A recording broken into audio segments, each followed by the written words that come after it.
Os jovens não estão perdidos. Eles só estão precisando de alguém para mostrar o caminho certo.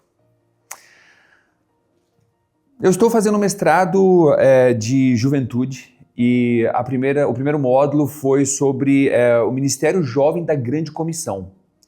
E a definição é super simples.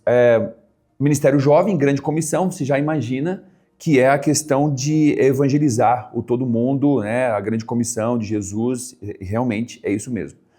Mas o desafio é equilibrar o grande mandamento e a grande comissão. E qual é o grande mandamento? Resumindo aqui no início, é amar a Deus sobre todas as coisas, né? E a gente faz isso adorando, a gente faz isso vindo na igreja, a gente faz isso estudando e tudo mais e tal, mas coisas espirituais, indo profundamente, né, em estudos espirituais. E geralmente isso é para os já convertidos, para os já da igreja.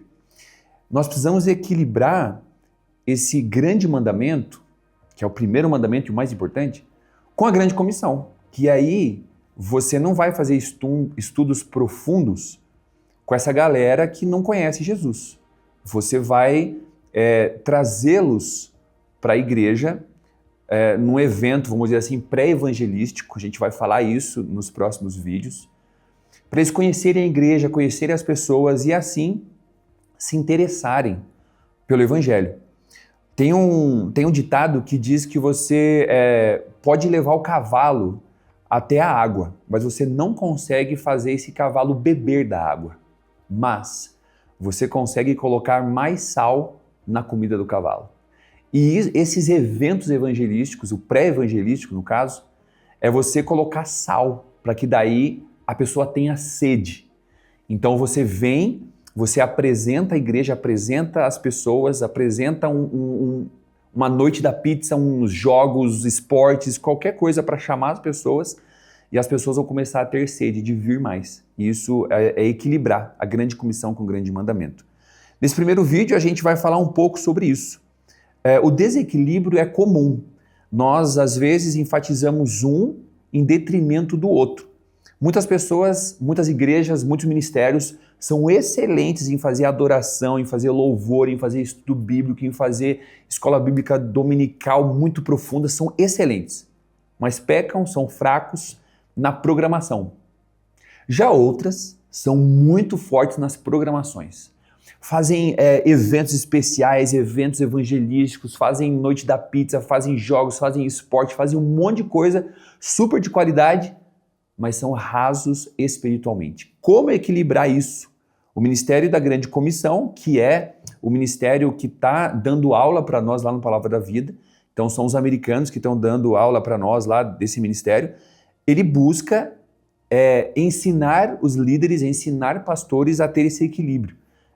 E um equilíbrio cristão de ambos, que você vai usar a cultura, você vai usar os eventos evangelísticos e tal, sem você macular as Sagradas Escrituras, e equilibrar isso com, claro, sem macular o estudo bíblico profundo. Então, esse equilíbrio é super importante. A verdadeira adoração, ela impulsiona para a missão. Então você tem uma adoração na igreja que vai impulsionar as pessoas para a grande comissão, para a missão que a igreja tem, que a gente vai ver daqui a pouco, que é um imperativo. Jesus mandou. É imperativo, ide fazer discípulos, ide pregar o evangelho e fazer discípulos.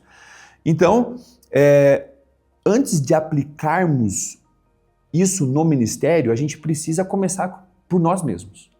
E aí a primeira pergunta que eu faço é, você foi impactado por Jesus? Você tem uma vida de amor por Jesus, pela obra de Jesus?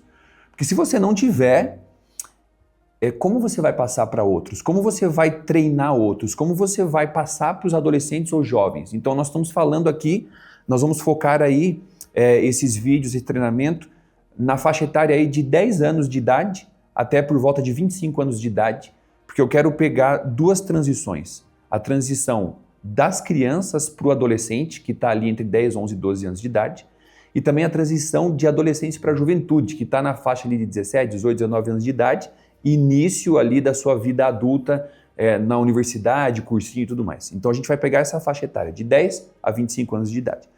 Então, lendo artigos e lendo aqui as anotações de aula, o ministério da Grande Comissão me desafiou, vamos dizer assim, não o professor e tal, mas Deus me desafiou a fazer uma estratégia de treinamento, uma estratégia para os voluntários, para a equipe, dos jovens da igreja, os jovens que eu digo, dos 10 aos 25 anos. Não é a juventude, não é o Control Team, não é a juventude como um todo. E 3 coisas precisam estar em nossa mente quando a gente está pensando nesse desafio.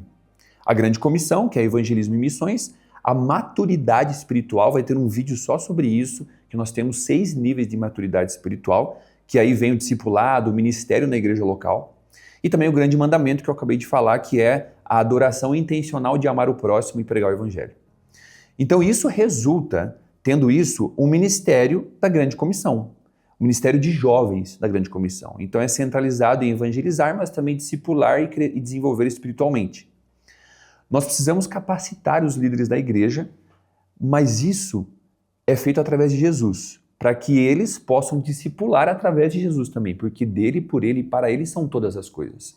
Nós precisamos estar na mesma página quanto a isso. Então, as referências bíblicas nós vamos estudar daqui a pouco, que é Mateus 22, Mateus 28 e Efésios 4. O movimento da juventude, ele não é somente na igreja local.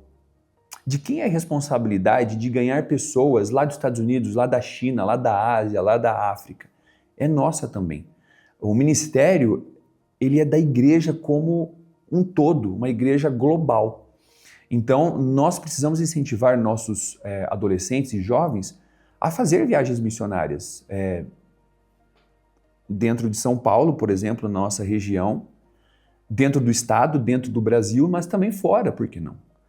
Porque muitos países estão precisando de missionários e nós temos pessoas capacitadas para isso e estamos capacitando pessoas para pregar o evangelho em outros lugares, né? Então, algumas ideias para a gente começar. Nós queremos envolver jovens, por exemplo, em viagens missionárias. Você já não envolve um jovem diretamente na Amazônia ou talvez no exterior. Você começa, por exemplo, aqui na Igreja Batista de Vila Mariana, a gente começa no Meu Bairro Melhor. Então a ideia é deixar com que adolescentes e jovens estruturem, preparem e estejam responsáveis por esse projeto aqui no meu bairro. Que daí vai ser no Meu Bairro Melhor, talvez numa cidade de São Paulo, numa outra cidade do estado. E aí a gente expande isso para dar o suporte para alguns missionários fora do estado de São Paulo, que é em outras cidades do Brasil. Então nós fazemos Meu Bairro Melhor lá. A ideia é essa dos adolescentes e jovens tomarem conta disso. Porque eles vão envolver a cultura deles, e só um dado aqui interessante é que 70% da população do mundo é jovem e muitos deles não conhecem Jesus. Então é um campo missionário muito fértil. Por isso que eu estou falando de focarmos nessa faixa etária. Então, viagens missionárias a curto prazo, então o treinamento, né, para tudo isso precisa acontecer, um comitê missionário na igreja, talvez até juvenil, falando sobre adolescentes, com um comitê missionário de adolescentes. E claro, a gente trazer missionários para compartilhar testemunhos e compartilhar histórias do campo, isso é muito importante. Talvez trocas de correspondência, eu sei, nós estamos já no século XXI, Instagram, Facebook, não está mais, né, o Facebook, mas o Instagram, o WhatsApp e todas as tecnologias que temos facilita muito a comunicação. Mas às vezes tem pessoas que não se comunicam assim por estarem em locais de igreja perseguida, por exemplo. Então, nós podemos criar cartas, né, criar um apoio cristão para esse povo perseguido. Nós temos site, nós temos alguns locais que a gente consegue achar essas pessoas e ser um motivador para eles, talvez um refrigério espiritual. E isso eu estou falando dos adolescentes entrarem em contato com os missionários de lá, os adolescentes entrarem em contato com os adolescentes de outros lugares. E até entre intercâmbio mesmo, de adolescente para adolescente cristãos. Envolver esses adolescentes e jovens em programas missionários com povos não alcançados, por exemplo, e nós temos muitos. Mas um deles que a gente tem um ministério aqui na igreja são os surdos, né? E os surdos, ele é um povo não alcançado. Então nós precisamos, por exemplo, se for alcançar uma estratégia para alcançar os surdos, nós precisamos treiná-los a falar em Libras, é um novo idioma, como é que eles se comunicam, como é que eles entendem e tudo mais. Então todo esse treinamento precisa ter, né? Essa integração missionária tem que ser completa. E aí nós vemos lá em Isaías 49:6 um texto fenomenal, que Deus, né, Deus falando com Isaías assim, é muito pequeno para você ser meu servo só para restaurar Israel, só ali no povo ali, né, naquela região. Também farei de você uma luz para os gentios, para que leve minha salvação até os confins da terra. Isso lá no Antigo Testamento, Isaías. Só que Paulo citou isso lá em Atos 13:47. E Paulo é considerado, é apresentado aqui como um exemplo de um ministro equilibrando a grande comissão e o grande mandamento. E o papel na igreja disso tudo, né? A gente tem aqui na nossa igreja, na IBVM, pastores e líderes que são amigos da juventude. Nós temos um apoio aqui de alguma liberdade, uma liberdade cultural, claro, sem a gente macular as escrituras. Nós temos adolescentes e jovens envolvidos intencionalmente em alguns ministérios bem significativos da igreja, e nós temos um espaço físico específico para essa galera, e agora, uma coisa importantíssima, a igreja proporciona treinamento contínuo. É algo que eu quero muito fazer. Um treinamento contínuo relevante para esses jovens líderes. Os próprios adolescentes, jovens, ou a própria equipe, que talvez não seja tão jovem assim, esse treinamento, né? E o objetivo final disso tudo é a gente desenvolver programas culturalmente apropriadas, e quando eu falo culturalmente apropriadas a gente não vai atualizar a Bíblia, a gente não vai mudar a Bíblia, mas a gente vai mudar a maneira que a gente vai ensinar a Bíblia. Porque a maneira que eu, com 38 anos, aprendo a Bíblia é diferente. Como eu aprendi lá na adolescência, é diferente de como eles aprendem hoje. Hoje a cultura está diferente. Hoje a tecnologia está diferente. Então nós precisamos adaptar o nosso método. Não a fonte, não a palavra de Deus. Ela vai continuar imutável. Mas a gente vai usar métodos diferentes. E nós temos muitas ideias para isso. E se você tiver ideia aí, por favor, coloque nos comentários. Porque vai nos ajudar também a isso e a gente pode fazer até uma troca de ideias. Mas o objetivo é desenvolver programas culturalmente apropriados, pelos quais cada jovem ouvirá o Evangelho e terá a oportunidade de amadurecer espiritualmente. Então vamos pensar um pouco nesses 3 textos, rapidinho. Efésios 4, do 11 ao 13, diz assim: E ele designou alguns para apóstolos, outros para profetas, outros para evangelistas e outros para pastores e mestres, com o fim de preparar os santos para a obra do ministério, para que o corpo de Cristo seja edificado, até que todos alcancemos a unidade da fé e do conhecimento do Filho de Deus e cheguemos à maturidade, atingindo a medida da plenitude de Cristo. Então aqui, Risby, ele, no comentário dele, ele fala que Cristo, ele equipa a igreja por meio de líderes.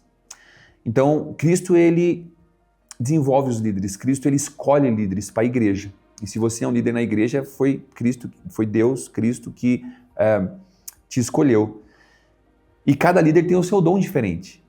Cada um tem a sua função no crescimento do corpo. Então, se você é tímido, você tem a sua função. Se você é extrovertido, você também tem a sua função. Se você é do esporte ou não, você tem a sua função também. E ele enfatiza aqui, o Risby, né, que a gente precisa preparar outros para servir. Tem um livro muito bom que é O Bastão da Liderança. Nós precisamos passar o bastão, né? Na corrida de bastão, a gente passa o bastão para outras pessoas. E a gente precisa preparar outros também. E a nova geração é que está aí. Nós precisamos preparar a nova geração. John MacArthur, ele também fala sobre a questão de líderes serem escolhidos pelo próprio Cristo para a edificação da igreja. Mas ele fala que o ofício de pastores e mestres é a alimentação, alimenta e protege o rebanho, né? Protege a igreja. Pastor mestre pode ser considerado aí como um só. E a ênfase está na capacitação dos santos, que são pessoas já cristãs, para isso. Mas o chamado aqui, ele não está somente para esses líderes, pastores, mestres, apóstolos, enfim, todo cristão.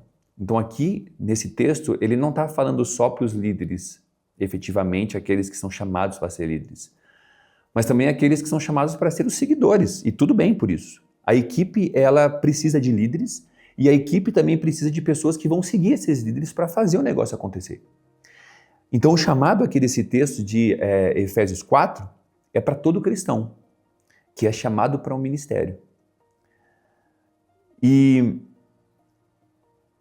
isso, lá as anotações do Constable, ele conecta isso como uma igreja unida, madura e ativa, que cada membro sabe o que está fazendo e está fazendo isso para a edificação do corpo de Cristo, para a edificação da igreja, e está cumprindo o seu papel.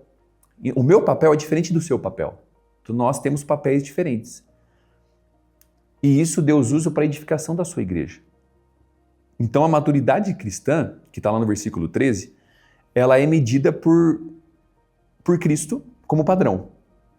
Ou seja, Ele é o alvo. Nós devemos desenvolver pessoas, nós devemos nos desenvolver para ser parecidos com Cristo. Então a responsabilidade é coletiva, é de líderes e também daqueles que não são líderes, daqueles que são só voluntários, só parte da equipe.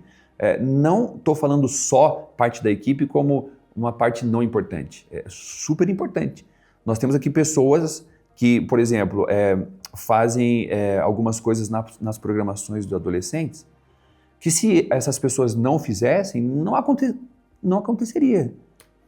Porque elas fazem de um jeito super especial. E eu faria diferente, ou talvez nem faria. E com certeza Deus tem usado pessoas diferentes, com dons diferentes, para cumprir essa grande comissão dentro da igreja. Ou seja, em Efésios 4, do 11 ao 13, mostra que Cristo equipa a igreja com líderes para capacitar os santos, que são os cristãos, todos os cristãos, de modo que todos participem da missão. Então todos temos uma missão. Só que às vezes nós não temos um direcionamento. Nós não temos a proatividade de procurar. Nós precisamos alguém nos motivando, precisamos alguém nos puxando, e é isso que é a igreja, é um puxando o outro. É um processo coletivo, é um processo contínuo. E aí a gente vai agora pensando no grande mandamento e na grande comissão. Então o grande mandamento, ele diz assim, lá em Mateus 22, 37 ao 39. Jesus respondeu: ame o Senhor, o seu Deus, de todo o seu coração, de toda a sua alma, de todo o seu entendimento. Este é o primeiro e maior mandamento. E o segundo é semelhante a ele: ame o seu próximo como a ti mesmo. Então, no versículo 37, nós temos 3 áreas ou 3 termos da vida aqui, que é o coração, a alma e a mente. Eles não são separados, eles se sobrepõem um ao outro, de modo que junto eles abrangem aí a pessoa como um todo. Então é importante a gente pensar, quando a gente está falando sobre coração, alma e mente, é que Jesus está falando que a gente precisa amar a Deus como um ser humano todo, como um todo do ser humano. Então todo Márcio está amando a Deus. E o que o coração, o que a alma e o que a mente tem de especial? Então o coração é onde nós guardamos os nossos afetos, os nossos desejos. E a pergunta interessante, o que tem dominado o nosso coração? O que a gente tem amado? O que a gente tem desejado? Quais são os nossos afetos? Né? Então são paixões passageiras que estão tomando conta do nosso coração, ou ídolos. E ídolos não precisa ser ídolos de pedra, pode ser qualquer ídolo que seja alguma coisa ou alguém que esteja acima de Deus. Ou a gente está realmente amando sinceramente a Deus. Então isso é importante. No coração é a questão de afeto e desejo. Na alma está ali a nossa identidade emocional, a nossa vontade, a volição. Então ali tem a nossa vontade de fazer as coisas, né? Na nossa alma, no nosso espírito.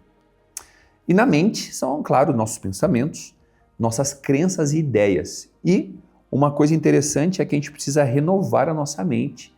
Lá em Romanos fala que nós precisamos renovar, não nos conformar com esse mundo, renovar a nossa mente, transformar a nossa mente. E é interessante a gente pensar que o que o adolescente está pensando atualmente? O que o jovem está pensando atualmente? O que está ocupando a mente? Claro, primeiramente nós, como líderes, como voluntários, nós precisamos estar com o coração, com a alma e com a mente no lugar certo. E assim a gente consegue traduzir isso para eles. Então, o que eles estão deixando entrar na mente? Isso é importante. Deus quer tudo de nós. Não quer só a palavra, mas Ele quer um amor completo, um amor sincero e um amor intencional. Então, essa questão de primeiro e maior mandamento é interessante de pensarmos, porque você tem colocado Deus em primeiro lugar na sua vida, de todo o seu coração, de toda a sua alma, de toda a sua mente? Porque se esse amor não for real para você pessoalmente, como é que você vai passar para outros? Como é que você vai inspirar outros a amar a Deus? Eu já tive momentos no ministério, na vida, que eu estava tentando motivar pessoas a fazer alguma coisa que eu mesmo não estava fazendo. E é muito difícil, muito difícil. E depois que eu comecei a mudar isso, eu senti que a liderança começou a fluir melhor.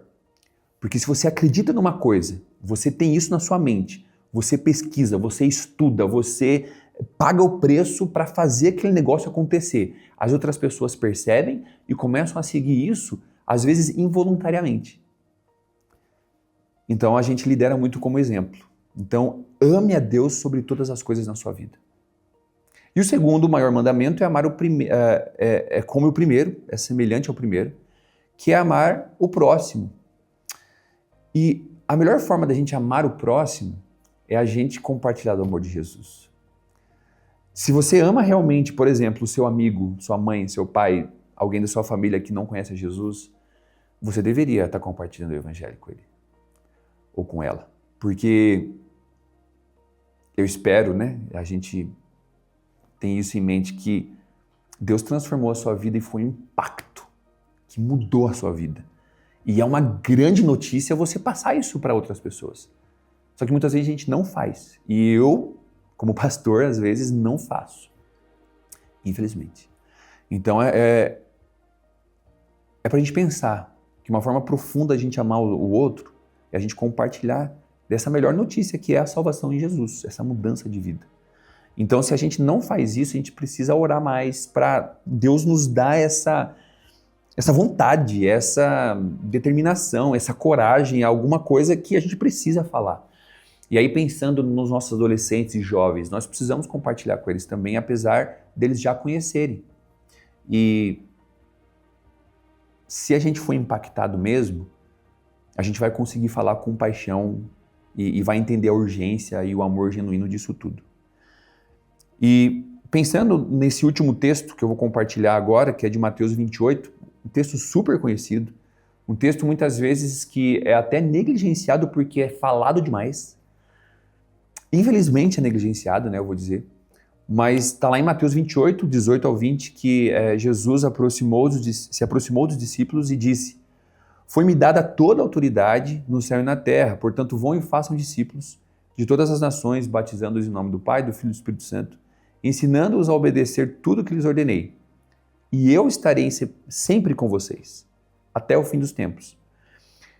Algumas coisas rápidas aqui sobre esse versículo tão conhecido, esses versículos tão conhecidos. Nós precisamos observar aqui a repetição da palavra todos, do versículo 18 ao 20. Toda a autoridade foi dada a Jesus para que a gente vá a todas as nações e todas as coisas estão debaixo de Jesus, literalmente todos os dias também. Então, Mateus enfatizou a autoridade de Jesus aqui no seu evangelho sobre todas as coisas. Então, como eu disse no início, Mateus 28, 19, Jesus ordenou aos seus discípulos que fossem e fizessem discípulos, fossem e pregassem o evangelho. E isso não é só para os discípulos de Jesus, lá daquela época. É para os discípulos de Jesus hoje. E nós somos discípulos de Jesus atualmente. Nós seguimos Jesus. Então, O versículo 19 mostra que nós podemos também ir com confiança, porque Ele está conosco até o fim dos tempos. Jesus, ele tem o controle de todas as coisas e Ele está conosco, e isso é sensacional. Então nós precisamos ter essa segurança.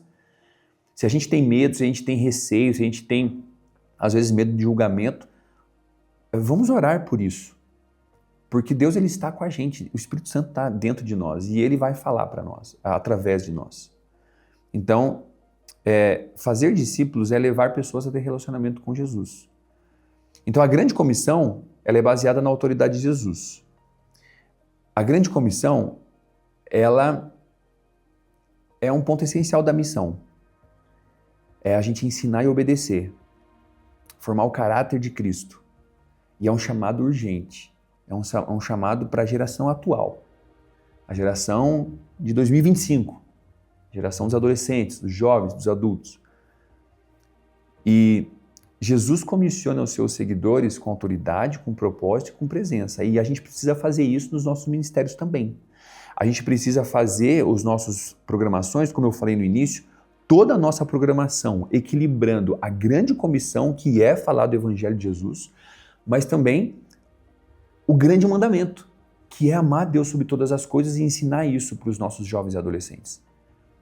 E aí, a gente precisa desenvolver isso, ser uma pessoa da grande comissão. E no próximo vídeo, a gente vai ter um teste rápido se você é um cristão da grande comissão. Vejo você lá.